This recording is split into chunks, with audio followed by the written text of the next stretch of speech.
ये कांग्रेस का मैनिफेस्टो कह रहा है कि वो माताओं बहनों का सोने का हिसाब करेंगे, उसकी जड़ती करेंगे, जानकारी लेंगे और फिर उस संपत्ति को बांट देंगे। ये आपको मंजूर है क्या? आपकी संपत्ति सरकार को हटने का अधिकार है क्या? गोल्ड ले लेंगे, सबको वितरित कर देंगे। और पहले जब उनकी सरकार थी उन्होंने कहा था कि देश की संपत्ति पर पहला अधिकार मुसलमानों का। इसका मतलब ये संपत्ति इकट्ठी करके किसको बांटेंगे? जिनके ज्यादा बच्चे हैं उनको बांटेंगे। कांग्रेस अब वामपंथियों के चंगुल में फंसी हुई है। तो हमारे एक मित्र ने उनको पूछा कि आप ये कैसे कहते हैं? तो उन्होंने कहा उनका मैनिफेस्टो देख लीजिए, इस बार का कांग्रेस का मैनिफेस्टो देख लीजिए।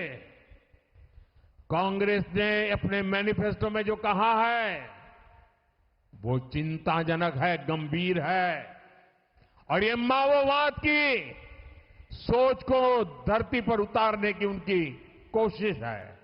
उन्होंने कहा है कि अगर कांग्रेस की सरकार बनेगी तो हरेक की प्रॉपर्टी का सर्वे किया जाएगा। हमारी बहनों के पास सोना कितना है उसकी जांच की जाएगी, उसका हिसाब लगाया जाएगा। हमारे आदिवासी परिवारों में चांदी होती है, सिल्वर कितना है उसका हिसाब लगाया जाएगा। सरकारी मुलाजिमों के पास कितना जगह है, क्या है, पैसे कहाँ है, नौकरी कहाँ है, उसकी जांच की जाएगी। इतना ही नहीं, आगे क्या कहा है?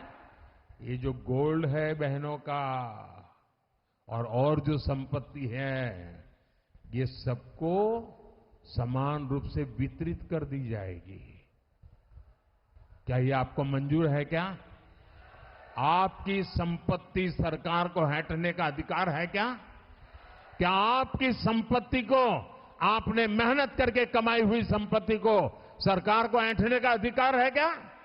क्या उस संपत्ति को मेरी माताओं बहनों की जिंदगी में सोना वो सिर्फ शो करने के लिए नहीं होता है, उसके स्वाभिमान से जुड़ा हुआ है।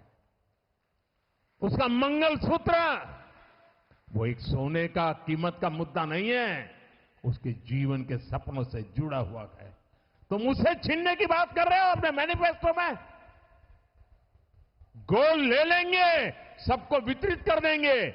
और पहले जब उनकी सरकार थी उन्होंने कहा था कि देश की संपत्ति पर पहला अधिकार मुसलमानों का है। इसका मतलब ये संपत्ति इकट्ठी करके किसको बांटेंगे? जिनके ज्यादा बच्चे हैं उनको बांटेंगे। घुसपैठियों को बांटेंगे। क्या आपकी मेहनत की कमाई का पैसा घुसपैठियों को दिया जाएगा? आपको मंजूर है ये कांग्रेस का मैनिफेस्टो कह रहा है कि वो माताओं बहनों का सोने का हिसाब करेंगे, उसकी जड़ती करेंगे, जानकारी लेंगे और फिर उस संपत्ति को बांट देंगे। और उनको बांटेंगे जिनको मनमोहन सिंह जी की सरकार ने कहा था कि संपत्ति पर पहला अधिकार मुसलमानों का है। ऐसी ही और खबरों से हमेशा अपडेट रहने के लिए चैनल को सब्सक्राइब कर लीजिए और वीडियो पसंद आया हो तो लाइक और शेयर करना ना भूलें।